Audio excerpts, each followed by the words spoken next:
बसंतपुर गांव में सुरेश नाम का एक गरीब किसान अपनी पत्नी रूपा और 2 बच्चों के साथ रहता था। मेहनत से दिन रात खेत में पसीना बहाने के बाद भी 2 वक्त की रोटी के लाले पड़ जाते थे। साहूकार का कर्ज बढ़ता जा रहा था और गरीबी का अंधेरा उनके घर को घेर चुका था। रूपा, अब तो हिम्मत टूट रही है। खेत में कुछ उगता नहीं, मजदूरी करने जाऊं तो काम मिलता नहीं, बच्चे भी भूखे सो रहे हैं। घबराओ मत, भगवान ने हमें हाथ पैर दिए हैं, हम मेहनत से कुछ ना कुछ तो कर ही सकते हैं। लेकिन क्या करें, कोई रास्ता ही नहीं दिखता। कल मैं गांव में जाकर देखती हूँ, शायद कोई काम मिले।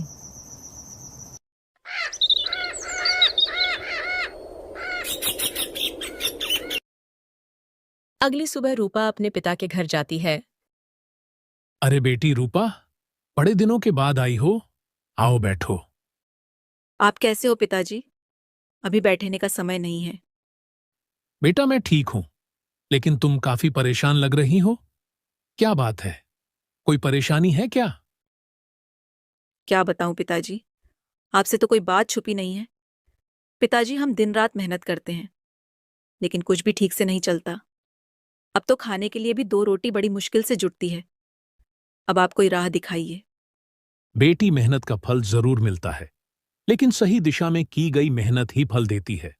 तुम अपने पति के साथ मिलकर काम करो, सफलता जरूर मिलेगी। पर पिताजी, हमारे पास कोई साधन नहीं है। खेत है जिसमें कितना भी मेहनत कर लो कुछ नहीं उगता, और मजदूरी करने जाओ तो कोई काम नहीं देता। रूपा के पिता ने पास बंधे एक घोड़े की ओर इशारा करते हुए बोला, बेटी, मेरे पास इस घोड़े के अलावा तुम्हें देने के लिए कुछ नहीं है। ये घोड़ा अब से तुम्हारा हुआ। इसका अच्छा इस्तेमाल करना, यह तुम्हारी तकदीर बदल सकता है। रूपा को कुछ समझ नहीं आया, लेकिन उसने घोड़े को ले लिया और धन्यवाद कहकर घर लौट आई। ये घोड़ा कहां से लाई हो रूपा? पिताजी ने दिया है, कहाँ है कि यह हमारी तकदीर बदल सकता है। पर इस घोड़ा को लेकर हम क्या करेंगे? जी, पहले तो मुझे भी समझ में नहीं आया कि हम इसका क्या करेंगे, लेकिन अब मैंने सोच लिया है कि हम इसे इस्तेमाल करके लकड़ी बेचने का काम कर सकते हैं। हम जंगल से सूखी लकड़ियां इकट्ठी करेंगे और बाजार में बेचेंगे। सुरेश को यह विचार अच्छा लगा।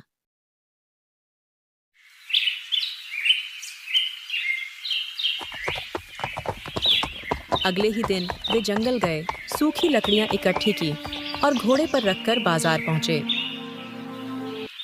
लकड़ियां ले लो, सूखी लकड़ियां ले लो। अच्छे दामों में सारी लकड़ियां बिक गईं। रूपा और सुरेश की मेहनत रंग लाने लगी थी। घोड़े की मदद से उनका लकड़ी बेचने का कारोबार अच्छा चलने लगा था। अब उनके घर में रोज चूल्हा जलने लगा था। बच्चों के पेट भरने लगे थे और धीरे धीरे वे कर्ज भी चुकाने की स्थिति में आ रहे थे। लेकिन गांव का लालची साहूकार यह सब देखकर जल भुन गया। वह सोच रहा था कि अगर सुरेश जल्दी कर्ज चुका देगा तो ब्याज से मिलने वाला उसका फायदा खत्म हो जाएगा। वह नहीं चाहता था कि कोई गरीब इस तरह उसकी पकड़ से बाहर निकले। ये सुरेश दिन पर दिन अमीर होता जा रहा है। अगर ऐसे ही चलता रहा तो जल्द ही पूरा कर्ज चुका देगा। यह हमारे धंधे के लिए अच्छा नहीं है। मालिक, हम क्या करें? हमें कुछ ऐसा करना होगा जिससे इसकी कमाई बंद हो जाए और यह फिर से मेरे कर्ज में फंस जाए। मालिक, पर हम कर क्या सकते हैं? वह तो रोज जंगल से लकड़ी लाकर बेचता है। उसकी कमाई का सबसे बड़ा सहारा क्या है? वो उसका घोड़ा। बिल्कुल, अगर उसका घोड़ा ही ना रहे तो वह लकड़ी बेच ही नहीं पाएगा और उसका काम ठप हो जाएगा। तो क्या आप कह रहे हैं कि हमें उसका घोड़ा चुराना होगा? बिल्कुल, और यह काम रात के अंधेरे में होगा, जब सुरेश गहरी नींद में होंगे। दोनों नौकरों ने सहमति में सिर हिला दिया। साहूकार ने उन्हें घोड़े को चुराने का सही समय और तरीका समझाया और उन्हें अपना काम पूरा करने के लिए भेज दिया। रात के समय दोनों नौकर धीरे धीरे सुरेश के आंगन में घुसे। घोड़ा पास के एक पेड़ से बंधा हुआ था और शांत खड़ा था। सुन, घोड़े को चुपचाप खोलना, कहीं ये आवाज करके रूपेश और उसकी पत्नी को जगा ना दे। हाँ, लेकिन अगर घोड़ा हिलने डुलने लगा तो? मैं इसके मुंह पर कपड़ा बांध देता हूं ताकि ये कोई आवाज ना करे। दूसरे नौकर ने हिम्मत करके रस्सी खोली और पहले नौकर ने घोड़े के मुंह पर कपड़ा बांधने की कोशिश की, मगर बांध न पाया। इतने में रूपा की नींद खुल गई और उसे कुछ आहट सुनाई दी। सुरेश उठो, मुझे कुछ अजीब आवाज आ रही है। क्या हुआ रूपा? इतनी रात को कौन आएगा? रूपा और सुरेश दोनों जल्दी से घर के बाहर जाकर देखा कि दो लोग उनके आंगन में हैं और घोड़े को ले जा रहे हैं। दोनों नौकरों को रूपा और सुरेश के जागने की आहट पता चल गई। फिर वे लोग घोड़े को छोड़कर दौड़कर भाग गए। हमें इन चोरों की शिकायत मुखिया जी से करनी चाहिए। हाँ, तुम ठीक कहती हो रूपा, मगर तुम्हें क्या लगता है यह दोनों चोर कौन हो सकते हैं? मुझे तो लगता है कि वे साहूकार के नौकर थे, पर मैं अच्छे से चेहरा देख नहीं पाई।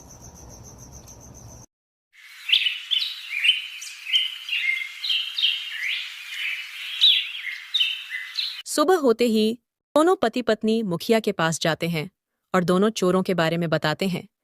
मुखिया साहूकार का अच्छा दोस्त होता है, इसलिए वह साहूकार के प्रति कोई एक्शन नहीं लेता और सुरेश से कहता है, सुरेश, जब तक तुम्हारे पास कोई ठोस सबूत ना हो तब तक मैं साहूकार को कुछ नहीं कह सकता। साहूकार के नौकरों के खिलाफ कोई सबूत ना होने के कारण मुखिया कुछ नहीं करता और रूपा सुरेश दोनों घर आ जाते हैं। वे लोग अपने घोड़े का ध्यान अच्छे से रखने लगते हैं।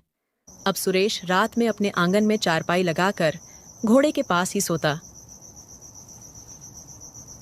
इधर साहूकार के नौकर साहूकार को सारी बात बता देते हैं, पर साहूकार हार मानने वाला नहीं था। वह कोई दूसरी चाल चलने की सोचता है।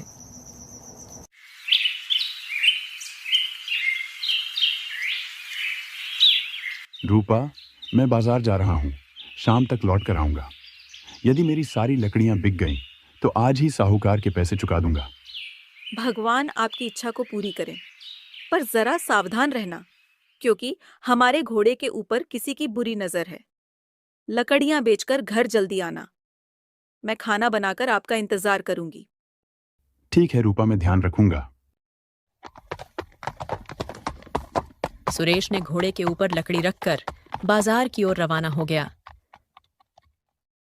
कुछ देर बाद वह बाजार में पहुंचकर एक तरफ खड़ा हो गया और ग्राहकों को आवाज लगाने लगा, लकड़ियां ले लो, सूखी लकड़ियां ले लो, लकड़ियां ले लो, सूखी लकड़ियां ले लो। बाजार में साहूकार खड़ा था। उसकी नजर सुरेश के ऊपर पड़ी। इस फटीचर को आसानी से ठगा जा सकता है, वैसे भी यह शक्ल से ही जन्मजात मूर्ख लगता है। ये सोचकर वह सुरेश के पास पहुंचकर बोलता है, कैसे हो सुरेश भाई? सुना है तुम्हारी लकड़ियां बहुत ही उत्तम दर्जे की होती हैं। गांव वाले तुम्हारी लकड़ियां की बहुत तारीफ करते हैं। क्या तुम मुझे अपनी सारी लकड़ियां बेचना चाहोगे? बिल्कुल बेचनी है हुजूर, लेकिन कीमत क्या देंगे? तुम ही बताओ क्या कीमत चाहते हो? 200 रुपए लूंगा मालिक।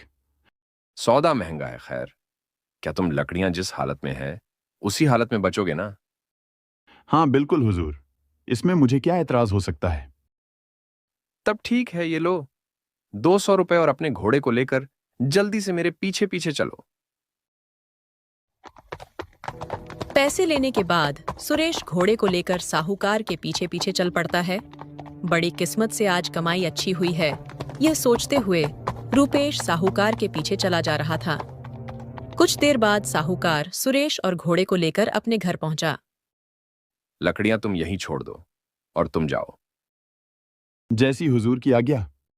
ऐसा कहकर सुरेश ने जैसे ही घोड़े से लकड़ियां उतारने की कोशिश की, तभी लकड़हारे रुक जाओ, ये तुम क्या कर रहे हो? हुजूर, मैं तो घोड़े से लकड़ियां उतार रहा था ताकि घोड़े को ले जा सकूं। अरे बदमाश, क्या तुम्हें सौदे की शर्त याद नहीं जो तूने लकड़ियां बेचते समय मुझसे मंजूर की थी? कैसी शर्त हुजूर? मैं कुछ समझा नहीं। मैंने तो आपको 200 रुपए में सारी लकड़ियां बेची हुजूर। सारी लकड़ियां ही नहीं, बल्कि सिक्कों के बदले तूने मुझे अपना घोड़ा भी बेचा है।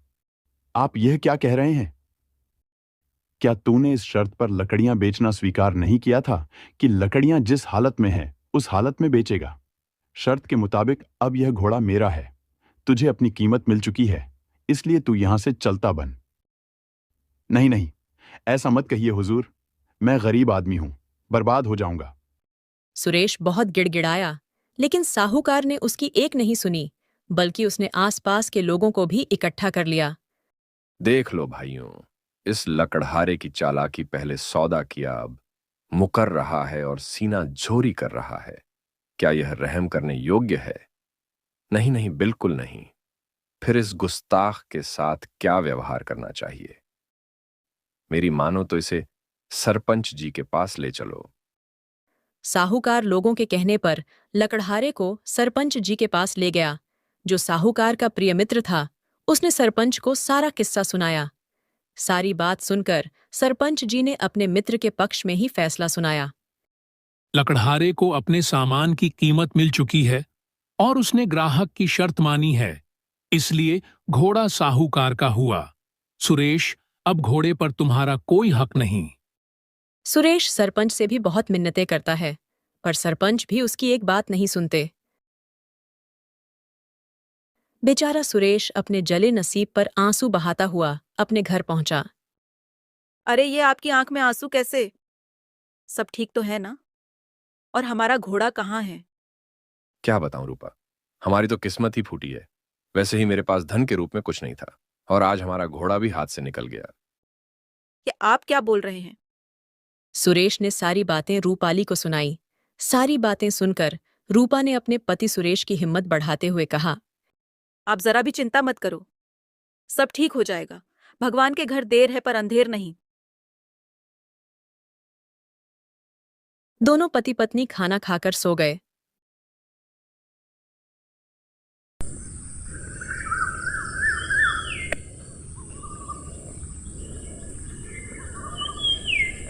अगली सुबह दुख के कारण सुरेश चारपाई से उठ न सका।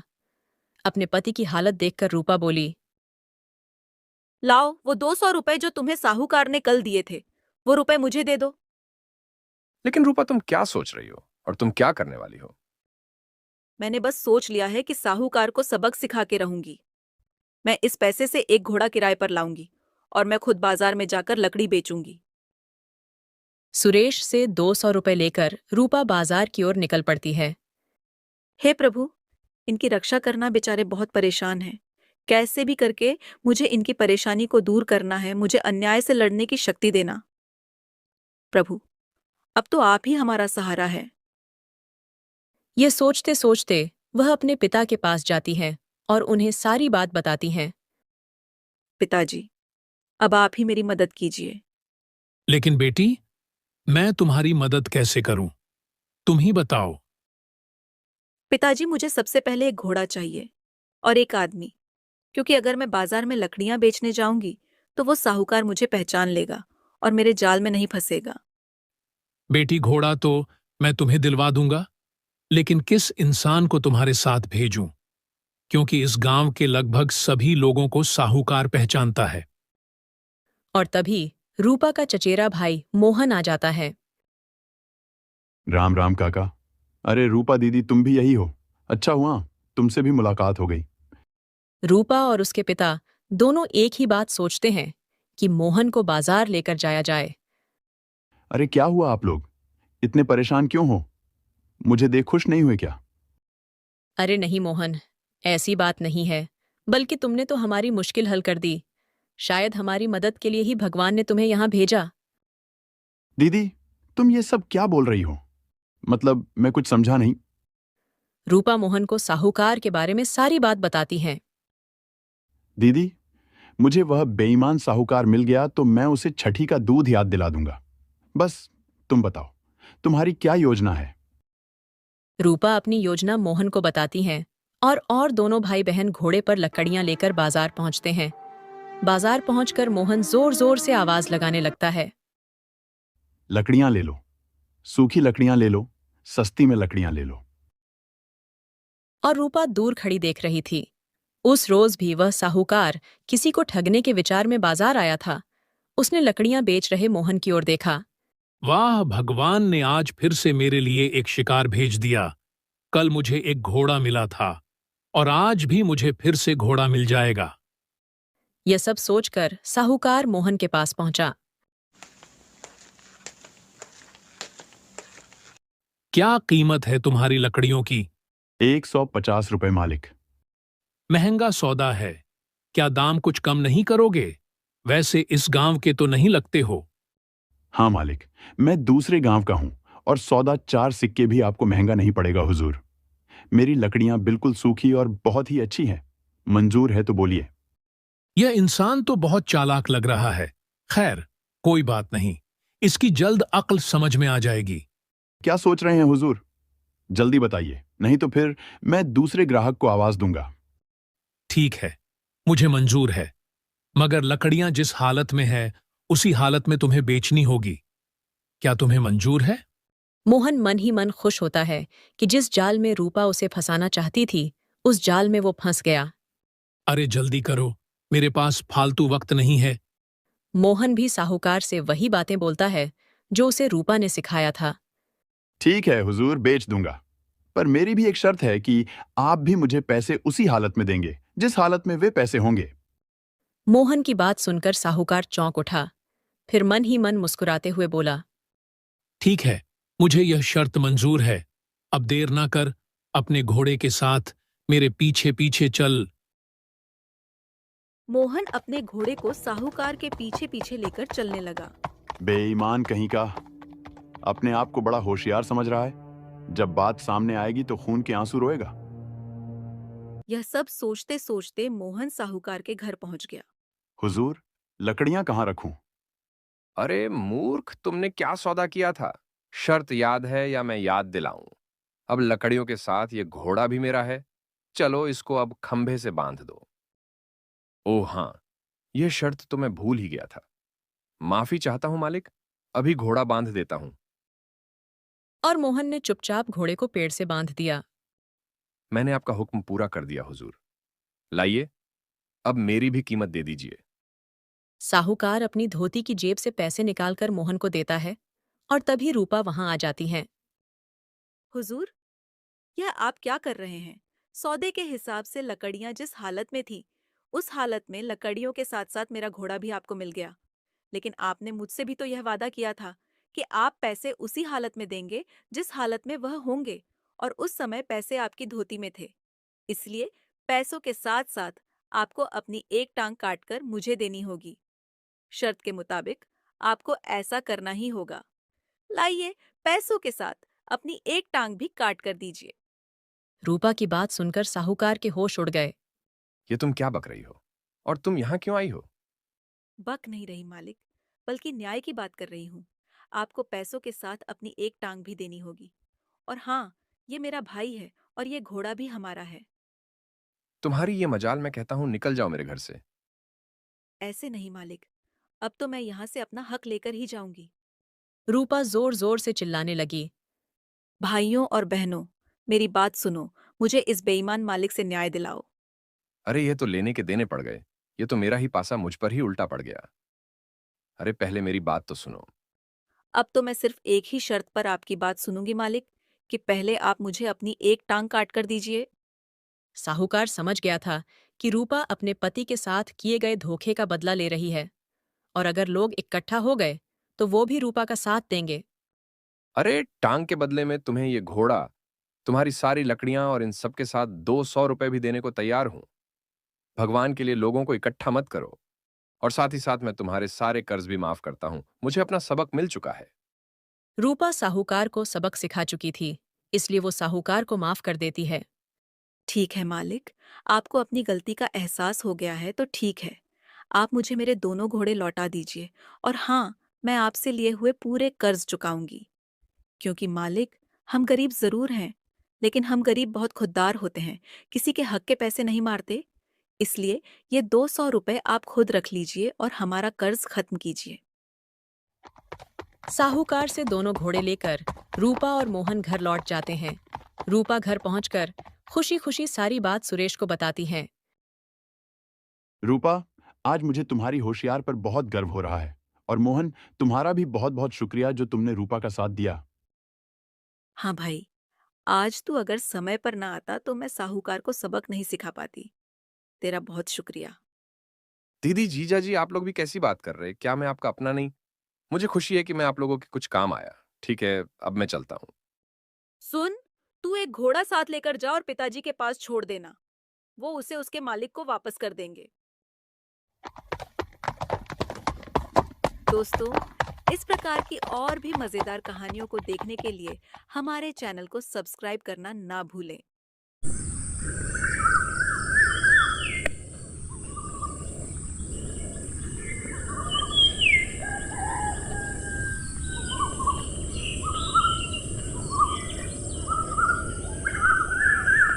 एक बार की बात है, सूरजपुर नाम के गांव में रामदयाल अपनी बेटी मीरा के साथ रहता था। कई साल पहले उसकी पत्नी का देहांत हो गया था। उसने अपनी बेटी के लिए सब कुछ किया, उसे बहुत प्यार से पाला और पढ़ाया लिखाया, और अब उसकी शादी की उम्र हो चुकी थी।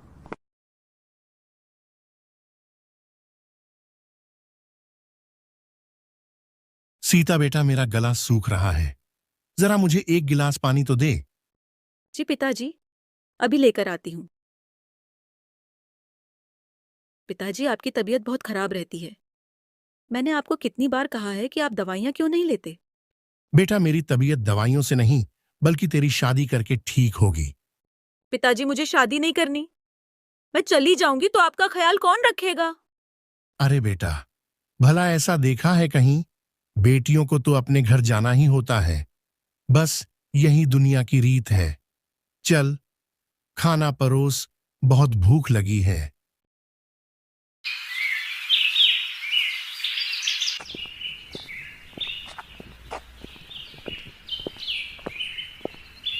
अगले दिन रामदयाल अपने खेतों की ओर निकल जाता है कि तभी उसे रास्ते में सुखिया मिल जाता है। क्या हाल है रामदयाल? आजकल कहाँ रहते हो? मैं ठीक हूं भाई, बस घर में रहता हूं। आजकल तबीयत बहुत खराब हो रही है। तुम कैसे हो? मैं भी ठीक हूं भाई, बस इधर उधर घूमकर थक सा गया हूं। अच्छा, कहाँ जा रहे हो?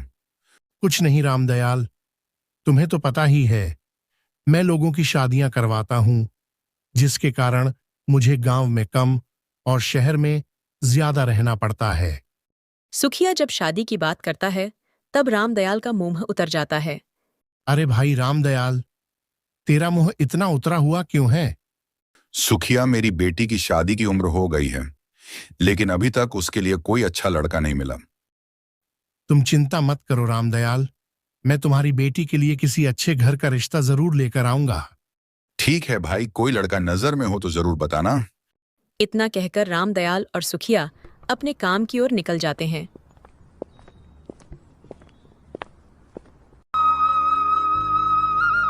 इस तरह कई दिन निकल जाते हैं और एक दिन सुखिया रामदयाल के घर आता है। मीना बेटी, रामदयाल कहाँ है? वो काका पिताजी तो बाहर गए हैं, बस अभी आते ही होंगे। कि तभी रामदयाल आ जाता है। कैसे हो सुखिया? तुम कब आए? मीरा अपने काका के लिए चाय बना के ले आ। ठीक है पिताजी। हाँ तो सुखिया, बताओ कैसे आना हो? रामदयाल, मैं एक बहुत बड़ी खुशखबरी लेकर आया हूं। अपनी मीरा की शादी के लिए एक लड़के वालों ने हां कर दी है और वे यहां आकर लड़की को देखना चाहते हैं। अच्छा, ये तो बहुत अच्छी बात है। तो बताओ, वो लोग हमारे घर कब आ रहे हैं?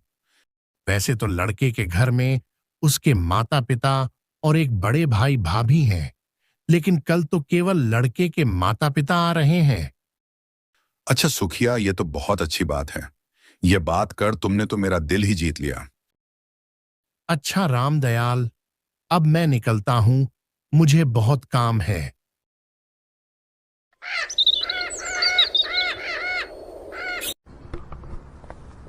अगली सुबह सुखिया लड़के वालों को लेकर रामदयाल के घर आता है। देखो रामदयाल, यह लड़के के पिता धनी राम और यह लड़के की माता कमला जी हैं, और ये इनका बेटा है, जो कि अपना खुद का व्यापार संभालता है और चरित्र का बहुत साफ है। इनके घर में किसी चीज की कमी नहीं है। इनके पास बहुत सी जमीन है और शहर में भी कई दुकानें ले रखी हैं। अरे आप लोग खड़े क्यों हैं? आप लोग पहले आराम से बैठिए। ये तो बहुत अच्छी बात है। अगर मेरी बेटी की शादी आपके लड़के के साथ हो गई तो वह बहुत खुश रहेगी। अच्छा रामदयाल, अब जरा मीरा बिटिया को लेकर तो आओ। हाँ, मैं अभी लेकर आता हूं। अरे बेटी, तुम तैयार नहीं हुई? सभी तुम्हारी राह देख रहे हैं। पिताजी, मुझे डर लग रहा है, कहीं इन्होंने दहेज की शर्त रख ली तो। बेटा, तू चिंता क्यों करती है? ये लोग अच्छे दिखते हैं। अब तू इतना मत सोच और मेरे साथ बाहर चल। आप चलिए, मैं आती हूँ। थोड़ी देर में मीरा तैयार होकर बाहर आती हैं। यह मेरी बेटी मीरा है। ये बहुत भोली है, पढ़ाई लिखाई में सबसे आगे रही है। ये खाना भी बहुत अच्छा बनाती है और मुझे विश्वास है कि ये आपके घर जाकर भी आपकी उम्मीदों पर खरी उतरेगी। धनीराम और कमला मीरा को देखकर हैरान हो जाते हैं और सुखिया से गुस्से में बोलते हैं। सुखिया जी, आपने हमें जो फोटो दिखाई थी उसमें तो इस लड़की का रंग बहुत साफ था, पर असल में बात कुछ और ही है। क्या हुआ कमला जी, कोई दिक्कत है क्या? हाँ रामदयाल जी, दिक्कत तो है। आपने हमसे इतना बड़ा झूठ बोला। कमला जी, आप गुस्सा क्यों कर रही हो? बस एक रंग की तो बात है। देखिए सुखिया जी, मोहल्ले में हमारी भी कुछ इज्जत है। अगर ये लड़की हमारे घर की बहू बनेगी तो लोग हम पर हंसेंगे। अरे कमला, तुम चुप करो। क्या कोई ऐसा बोलता है? ए जी, आपका दिमाग तो नहीं खराब हो गया है? ये लड़की हमारे घर की बहू नहीं बनेगी। धनीराम कमला को लेकर घर के बाहर चला जाता है। कमला, तुम्हारा दिमाग तो नहीं खराब हो गया है? हमारे पास इतना अच्छा मौका है और तुम इसे ऐसे ही जाने दे रही हो। ए जी, ये आप क्या कह रहे हो? मेरे तो कुछ समझ नहीं आ रहा है। अरे देखो, ये लड़की काली है और शायद कोई इससे शादी नहीं करना चाहता और इसका पिता मजबूर है, जो कैसे भी करके इसकी शादी करवाना चाहता है। समझी? हमें इसी चीज का फायदा उठाना है। अच्छा ठाकुर साहब, ये आप क्या बोल रहे हो? इससे हमारा फायदा कैसे है? देखो कमला, मैं तुम्हें समझता हूं। अगर हम इस लड़की की शादी अपने बेटे विक्रम से करवाएं तो हम इससे अच्छा खासा दहेज ले सकते हैं। कुछ समय बाद इसे छोड़कर हम विक्रम की शादी किसी अच्छी लड़की से करवा देंगे और साथ ही साथ हमें एक मुफ्त की नौकरानी भी मिल जाएगी। अरे वाह जी, आपका दिमाग तो कंप्यूटर से भी तेज चलता है। कुछ देर बाद धनीराम और कमला घर में वापस आकर बैठ जाते हैं। रामदयाल जी, कमला ने आपको जो कुछ भी कहा, मैं इसके लिए बहुत शर्मिंदा हूं। सुखिया जी, हमें यह शादी मंजूर है। सुखिया और रामदयाल बहुत खुश हो जाते हैं। मुझे तो कुछ समझ नहीं आ रहा है कमला जी, मैं आपको धन्यवाद कैसे दूं? धन्यवाद की कोई जरूरत नहीं है रामदयाल जी, बस हमारी कुछ शर्तें हैं। कैसी शर्त? देखिए रामदयाल जी, हमें एक गाड़ी और 3 लाख नगद चाहिए और शादी बहुत अच्छी होनी चाहिए। देखिए, मैं बहुत गरीब आदमी हूं, मैं आपको इतना सब कैसे दूंगा? रामदयाल जी, मुझे ये सब नहीं पता। ये कोई दहेज नहीं है, ये तो सिर्फ आपकी बेटी और दामाद के भविष्य के लिए है। माफ कीजिए धनीराम जी, लेकिन मेरी इतनी हैसियत नहीं कि मैं आपको इतना सब दे सकूं। मेरी बेटी बहुत अच्छी है, वो आप सबको बहुत खुश रखेगी, ये मेरा वादा है। ये सब हम नहीं जानते। अगर आपको मंजूर हो तो हमें बता देना। अब हम निकलते हैं। सुखिया, मैं इनको ये सब कैसे दूंगा? मेरे पास तो पैसे भी नहीं हैं। रामदयाल, मैं जानता हूं, पर बेटी की शादी करनी है तो यह सब करना ही पड़ेगा, वरना इतने अच्छे घर का रिश्ता भी हाथ से निकल जाएगा।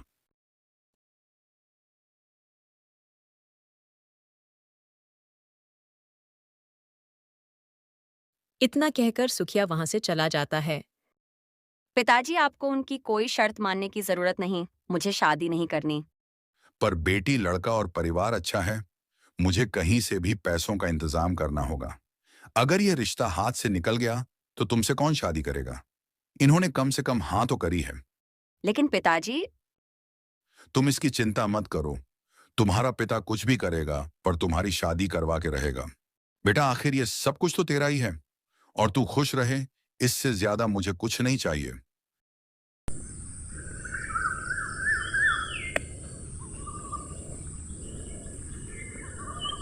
अगले दिन सुबह रामदयाल अपने गांव के साहूकार से मिलने जाता है और वह अपना घर गिरवी रख देता है और वहां से कर्ज लेकर सुखिया के घर जाता है। वह सुखिया को सहमति के लिए हाँ कर देता है। सुखिया, मैंने पैसों का बंदोबस्त कर लिया है। तुम लड़के वालों को शादी की तैयारियों करने को बोल दो।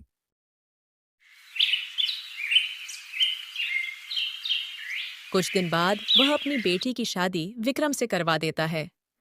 शादी में वह बहुत अच्छा दहेज देता है और अपनी बेटी को कोई भी चीज की कमी नहीं आने देता। सुखिया, लड़के वालों ने जो कुछ भी मांगा मैंने सब कुछ दे दिया। अब बस मेरी बेटी वहां बहुत खुश रहे।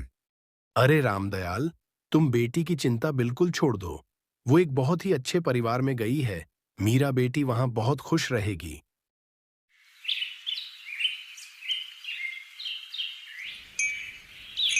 इधर मीरा भी ससुराल का बड़ा बंगला देख खुश हो जाती है, लेकिन शादी के दूसरे दिन ही ओ महारानी, सूरज सर पर चढ़ चुका है और तू अभी तक अपने कमरे में ही आराम कर रही है। नहीं माँ जी, मैं अभी बाहर ही आ रही थी। कान खोलकर सुन ले, यहाँ सब लोगों को जल्दी खाना खाने की आदत है, इसलिए सुबह जल्दी उठकर सबके लिए नाश्ता बना दिया कर। उसके बाद घर की साफ सफाई, बर्तन, ये सब भी तुझे ही करना है। ये सब सुनकर मीरा के होश उड़ जाते हैं। लेकिन माँ जी, इतने बड़े घर की साफ सफाई में तू नहीं तो कौन करेगा? तेरे बाप ने तेरे साथ 2-4 नौकर तो नहीं भेजे? देख, बड़ी बहू को हमने कैसे रानियों की तरह रखा है, क्योंकि ये अपने साथ दहेज में बहुत पैसा और सामान लाई थी। तू तो भिखारियों की तरह आई है, तो ये सब तो करना ही होगा। और सुन, तुझको हम अपने घर की बहू बनकर ले आए, उसके लिए तू हमारा आभार मान, वरना तुझ जैसी काली लड़की से तो कोई शादी भी नहीं करता। वो तो हमें दया आ गई तेरे बाप पर, जो तेरी शादी मेरे बेटे से करवाई। अब खड़ी खड़ी मेरा मुंह क्या देख रही, रसोई में जा और हमारे लिए खाना लगा। मीरा चुपचाप सास की कड़वी बातें सुन लेती है और कोई जवाब नहीं देती। दिन पर दिन मीरा के साथ गलत बर्ताव होने लगता है। उसकी सास उसे दिन भर काम में लगाए रखती और खुद दोनों सास बहू सारा दिन आराम करती। मीरा अंदर ही अंदर घुटने लगी और वो अपने पति से भी कुछ नहीं कहती, क्योंकि विक्रम भी कोई अच्छा इंसान नहीं था। वो दिन भर गांव के गलियों में घूमता और रात को शराब पीकर घर आता और मीरा को 4 बातें सुनाता। तू कल सुबह ही अपने बाप से और पैसा मांगना, वरना मुझसे बुरा कोई नहीं होगा।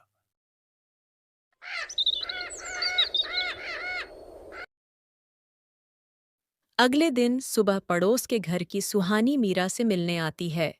भाभी, मैं बहुत दिनों से देख रही हूँ कि ये जालिम लोग आप पर कितना अत्याचार कर रहे हैं और आप चुपचाप सब सह रही हो, क्यों? सुहानी, ये लोग मुझे बहुत भला बुरा बोलते हैं और सारा दिन घर का काम करवाते हैं। भाभी, मैं सब कुछ जानती हूँ, तभी तो आपसे मिलने आई हूँ। भाभी, आपको अपने पिताजी के घर चले जाना चाहिए, नहीं तो ये लोग आपको छोड़ेंगे नहीं। सुहानी, मेरे पिता ने मेरी खुशी के लिए अपना सब कुछ गिरवी रखकर मेरी शादी की, और जब उन्हें ये सब पता चलेगा कि मैं यहाँ खुश नहीं हूँ, तो वो जीते जी मर जाएंगे। इसीलिए मैं उन्हें कुछ नहीं बता सकती। तो भाभी, आप कब तक इनकी जुल्म सहोगे? कुछ करना तो होगा आपको। हाँ सुहानी, तुम ठीक बोल रही हो। मेरे पिता ने मुझे इतना पढ़ाया है और इतना सब कुछ देकर मेरी शादी इनके घर इसलिए नहीं की कि मैं यहाँ सारा दिन इनके तने सुनूं। मुझे कुछ करना होगा। भाभी, आप चाहो तो इन लोगों की शिकायत थाने में करवा सकते हो। बस आप एक बार दहेज उत्पीड़न की शिकायत करवा दो, फिर देखना इनके अक्ल ठिकाने आ जाएंगे। ठीक है, मैं चलती हूँ, वरना वो लोग मुझे आपके साथ देख और गुस्सा होंगे। भाभी, आपको मेरी कोई भी मदद चाहिए होगी तो जरूर बताना। सुहानी की बातों पर मीरा बहुत देर तक सोचती रही। उसे अपने पिता के त्याग याद आते, कैसे उन्होंने अपना सब कुछ गिरवी रखकर उसकी शादी की थी। उस रात मीरा ने तय कर लिया कि वह अब अन्याय सहकर चुप नहीं रहेगी, लेकिन वह कोई झगड़ा भी नहीं करेगी, बल्कि सही और कानूनी रास्ता अपनाएगी।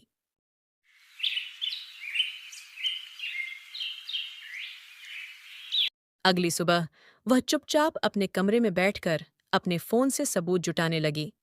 सास की अपमान भरी बातें, दहेज की मांग, विक्रम का शराब पीकर गाली देना, घर में किया जाने वाला अत्याचार, इन सब की रिकॉर्डिंग और फोटो उसने अपने पास सुरक्षित रख ली। फिर एक दिन जब सास ने उसे फिर दहेज के लिए ताने मारे, मीरा ने शांत स्वर में कहा, माँ जी, आज मैं पुलिस महिला हेल्पलाइन और महिला आयोग में शिकायत दर्ज करने जा रही हूँ। दहेज लेना अपराध है और मैं किसी अपराधी परिवार का साथ नहीं दूंगी। यह सुनकर पूरा घर हक्का बक्का रह गया। कमला और धनीराम के चेहरे का रंग उड़ गया। धनीराम चिल्लाया, ए लड़की, तू हमें धमकी दे रही है? नहीं, मैं बस अपने हक की बात कर रही हूँ। जो गलत किया है उसका जवाब तो देना पड़ेगा ना। पिताजी, मैं अभी इसको सबक सिखाता हूँ। बहुत ज्यादा जुबान चलने लगे हैं इसके। ये गलती तो करना भी मत। मेरे पास तुम सबके खिलाफ सबूत है। जो इतने दिनों से आप लोगों ने मेरे साथ गलत किया, वो सब मैंने अपने फोन में रिकॉर्ड कर लिया है और सुखिया चाचा को भेज भी दिया है। और एक बार दहेज लेने के अपराध में पकड़े जाने पर आप लोगों के साथ क्या क्या हो सकता है, ये तो आप लोग जानते ही होंगे। मीरा की ये बात सुनते ही सबके होश उड़ गए। कमला और धनीराम एक दूसरे को देखते रह जाते हैं और विक्रम भी डर गया, क्योंकि उसे पता था कि दहेज का केस बहुत बड़ा अपराध है। वो लोग मीरा से कुछ बोलते उससे पहले ही सुखिया और रामदयाल वहां आ जाते हैं। मीरा बेटी, तुम कैसी हो? बेटा, तुम इतने दिनों से इन लोगों के जुल्म सह रही हो और अपने पिता को कुछ नहीं बताया, लेकिन अब तुझे घबराने की कोई जरूरत नहीं। हमने इनके खिलाफ थाने में रिपोर्ट दर्ज करवा दी है। हाँ बेटी, बस पुलिस किसी भी समय यहाँ पहुँचती ही होगी। ये सब सुन धनीराम और कमला अपने घुटनों पर बैठ माफी मांगने लगते हैं। अब उन लोगों को समझ आ चुका था कि उनकी चालें उलटी पड़ चुकी हैं। रामदयाल जी, कृपया कर आप पुलिस को न बुलाएं। हम लोग बैठ के बात करते हैं, सब ठीक हो जाएगा। मीरा बेटी को कोई गलतफहमी हुई है। हाँ समधी जी, मीरा को तो हम अपनी बेटी की तरह रखते हैं। कमला जी, अब आप लोग ये सब न बोले तो अच्छा होगा। मैंने सारी रिकॉर्डिंग देख ली है कि कैसे आप लोग मेरी बेटी को अपने घर की नौकरानी बनाकर रखते हैं। आप लोग समझ भी नहीं सकते कि एक बाप अपनी बेटी की खुशियों के लिए अपना सब कुछ बेच देता है, और आप जैसे लालची लोग उनकी बेटियों के साथ ये सब करते हैं। आप लोगों को इतनी हिम्मत कैसे मिलती है? शायद इसीलिए भगवान ने आपको बेटी नहीं दी। रामदयाल जी, हमें माफ कर दीजिए। हम अपनी लालच में इतने अंधे हो गए थे कि सच में यह नहीं समझ पाए कि कोई पिता अपनी बेटी को कितने अरमानों से ससुराल भेजता है। आप हमें एक मौका और दीजिए, हम आपकी बेटी को अपनी बेटी बनाकर रखेंगे। धनीराम जी, अब बहुत देर हो चुकी है।